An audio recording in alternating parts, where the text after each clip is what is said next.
સાપ પકડવાનું આપણે રેસ્ક્યુ કરવાનું છે અત્યારે. આ કરશનભાઈ થેલી અને એક છારલી લઈને તૈયાર કરી રહ્યા છે. કૂવામાં સાપ પડેલો છે અત્યારે. તો અત્યારે કરશનભાઈને અમે બધા પહોંચી ગયા છે. નાના છોકરાઓ છે અંદર. આ સાપ તમે જોઈ શકો છો. ગામડાની ભાષામાં દીવડ કહે છે એમને. હવે આ સાપ અંદર બહુ જાડો છે, મોટો છે, એકદમ મોટો. પકડવાનો પ્રયત્ન કરી રહ્યા છે અમે. કરશનભાઈ આ લઈને દોરડું લઈને ઊભા છે અત્યારે ઉપર.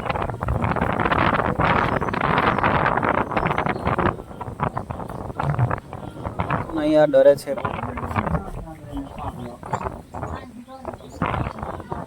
આ નીકળી નાહી ગયો બરાબર નહીં આવ્યો એટલે એક વખત આવી ગયા હતા પણ આમાંથી નીકળી ગયો છે. હવે બીજી વખત ટ્રાય માર્યો. હવે તમે જોઈ શકો છો બહુ ટાઈમ પરથી આપણે આ વિડીયો બનાવ્યો છે અત્યારે. હવે વિડીયોને તમે લાઈક, શેર અને સબસ્ક્રાઈબ કરવાનું તમે ભૂલતા નહીં. અને આવી ગયો છે અત્યારે થેલીમાં, સોરી સારલીભાઈ.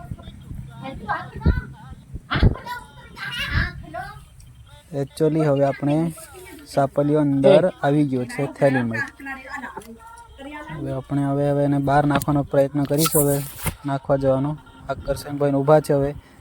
અને અમે સીમોડીથી બહાર નાખવાનું અમે કહીએ છીએ અમને, એટલે એને મારતા નહીં, અમે બહાર નાખવા જઈએ અત્યારે. આવો ભૈરવભાઈ ગાડી લઈને આવી ગયા છે. તે અંદર મૂક્યો છે આપણે. આ ભૈરવભાઈ ડ્રાઈવર ગાડી લઈને અમે નાખવા જઈએ છીએ એમને હવે ફેંકવા માટે. તમારે કોઈ ગામડામાં હોય સાપ તો કોન્ટેક કરવા કરશનભાઈને કહેવાનું, તો કરશનભાઈ આવશે. અમે નીકળી ગયા છે હવે ફેંકવા માટે બહાર જંગલમાં. હવે અમે પહોંચી ગયા છે જંગલમાં. આ નાનકડું જંગલ છે. હવે ત્યાં ઉતરીને હવે કરશનભાઈ સાપ કાઢે છે અંદરથી. આ થેલીમાં સાપલ્યું છે અંદર મોટો. હા છે ભૈરવભાઈ, કરશનભાઈનો દોસ્ત બોલે તો દોસ્ત, પાર્ટનર, સોરી કરશનભાઈનો પાર્ટનર છે. આ રિપેરિંગનું ગેરેજનું કામ ચાલે છે એમનું. ને સાપ પકડવાનું પણ એનું કામ ચાલુ થઈ ગયું છે ધીમે ધીમે. હવે ગાડીનું ગેરેજ છે, કોઈ પણ ગાડી હોય તે ગેરેજમાં આવી શકો છો તમે. વેલ્ડિંગ હોય કે ડીજેનું એ બનાવવા માટે સ્ટેન્ડ હોય, જે પણ બનાવે તે આવી શકો છો. અને સાપ પકડવા માટે પણ આવશે. હવે આ મોટો સાપ નીકળી ગયો છે, તમે જોઈ શકો છો. જોયું ને તમે? ભાઈ વિડીયો ગમે તો સબસ્ક્રાઇબ, લાઈક કરો તમે ભૂલતા નહીં.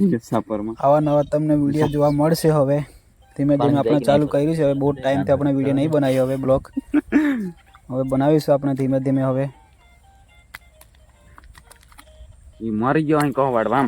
હવે બહુ ટાઈમ અંદર થેલીમાં ગભરાયેલો એટલે બે ભાંજીઓ થઈ ગયું છે. પેટ હલકે મરી ગયો કહો. પથ્થર મારે છે ઝઘડા માટે. હવે જીવતો છે કે મરી ગયો એમ કે છે.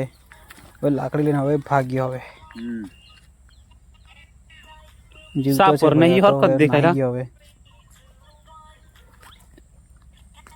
એટલો લાંબો છે કરડવાથી શરીર આખું સડી જાય છે. જે જગ્યા પરથી ડંખ મારે એ જગ્યા પર હવે ડંખ મારતા આખું શરીર સડવા થઈ જાય. એટલે હવે આ સાપથી સાવચેતીથી રહેવું પડે અમને.